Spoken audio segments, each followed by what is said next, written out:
You know what has me confused these latest days? It's the news media. And maybe I shouldn't be confused. But it's kind of like the simulation, the proverbial simulation that everybody's talking about is getting more and more real. Way back in the day when the Matrix first came out, I think it was in 1998 or might have been 1997, whatever. I was just a kid. And obviously, if you watch the Matrix, spoiler alert, it is about how things are really being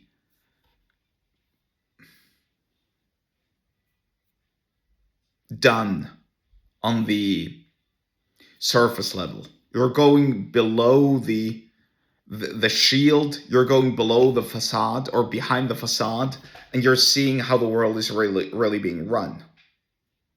And there were people when that movie came out who suggested that, oh yeah, our lives is a simulation.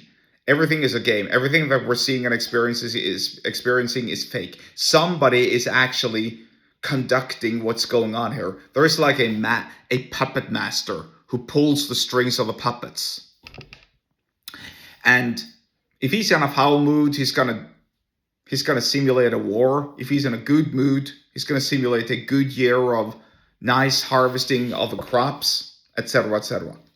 I remember brushing that off and laughing at it way back then because I found it to be so silly. I mean, you're seeing a movie about what's real and what's not real, and all of a sudden you believe the movie. You're kind of easy to deceive. However, now when I see the media and I see the gaslighting and I see all the erroneous and weird, bizarre information that's coming out, I'm not so sure anymore, especially with respect to persuasion. Because the last thing the media is doing, the news media, that is the Western news media, for those who don't know. The last thing they're doing is being honest and telling the actual honest truth. And I'll give you an example. So at the time of the recording, I guess you can call it the Iran war, has been going on for a week, just about. There have been bombings and so on. People have been killed, obviously. The state leader of Iran, the Ayatollah Khamenei, was killed, and now they recently elected his son, I think, as their new Ayatollah, and he's probably going to be killed as well, I suppose. Anyway, so Iran is firing ballistic missiles, rockets, and drones towards their neighboring states, like, for instance, the rich Arab Gulf states, Qatar, Bahrain, the Emirates, Oman, etc., etc., Saudi Arabia, and obviously Israel. And there's a lot of tourists in Dubai, in the Emirates. These tourists are free to walk around on the street. They can order pizza, watch Netflix, hang out and chill. They only need to seek shelter every once in a while because there might be a drone that's intercepted or something. I mean, and you want to portray it like there is an actual war going on? I mean, if you can walk outside and order your pizza and there are new deliveries of fresh groceries coming in to the country, then I don't think we're talking about a war respectfully. You want a war? Go to the Second World War when people were starving. Go watch a documentary about the Golodomor in Ukraine or Stalingrad in 1942. That was war. I still remember old people from the village where I grew up talking about how much they despised the Germans, simply because when they were kids, our country was invaded by an invading power.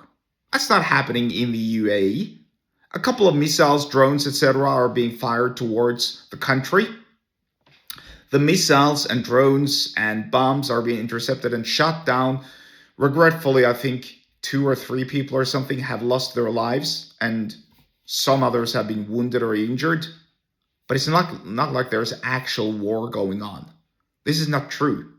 Yet that's what the media is trying to tell us. In fact, they're talking about how this war is so devastating that they need to send a plane and pick up some of their countrymen who quote unquote need to go home right now because they're losing out on their medicine or whatever. I mean, are you kidding me here? You're telling me that you can't obtain your medicine in Dubai? It's probably not as cheap, that's fine. But don't tell me that you can't obtain your medicine in Dubai. I simply do not believe you. And also, if other airplanes can actually physically land and pick up stranded tourists and fly them home, is that a war? The day after the Ayatollah was killed in a bombing, there was a large crowd gathered outside in Tehran, the capital of Iran, and they were mourning the death of Ayatollah Khamenei. And they did so completely feeling safe, because otherwise, if it wasn't safe, they wouldn't have gathered. So are you telling me that that's a war? That's not a regular war. It's not like people are in trenches and dying. Now, does that mean that there is no military action going on? Absolutely not, there is. But it's a military site here, it's a missile there. These are coordinated attacks.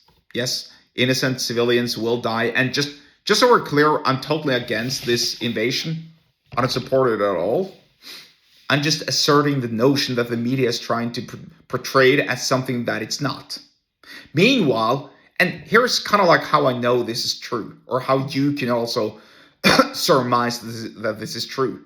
Because they're writing about the situation in Dubai and how stranded tourists aren't getting home.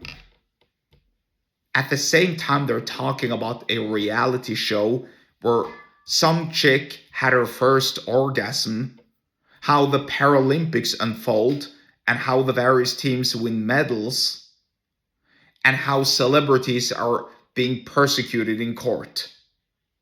And you want to tell me that there is actual war going on? Like people are dying all the time? I don't think so. Something's not right. It's kind of like it is a simulation after all, or that we're not being fed the real story. When I see people walking around in Dubai, outside filming, being happy, I don't call that war. That's kind of like the so-called pandemic, where, yeah, somebody got the sniffles and it spread really fast, but they were okay after a couple of days or a week maximum. Somebody regrettably died, but they were going to die either way because they were the old people. I didn't see bodies spread or, stacked on top of each other in the street. It wasn't like the Black Plague. I didn't see hospitals being stuffed. I even talked to people who worked at the hospitals during the so-called pandemic. They weren't stuffed because they needed to maintain social distancing. So it's kind of rich to sit there and say that, oh, the world is ending, climate change, oh, war, oh, pandemics, ah. And then people are outside filming and smiling and being happy. It's kind of like something doesn't add up or rhyme. So either way, I'm not going to go into more rabbit hole in this regard. Just letting you know that the media routinely lies. You can't trust them. If you really want to know what goes on in Dubai or other places, why don't you go down there yourself, or you talk to someone who is there?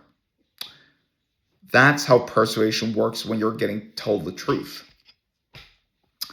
If you want to learn more about persuasion, then get subscribed to my email list. The link to this is also in the episode description wherever you're watching and or listening to this, and I'll see you there.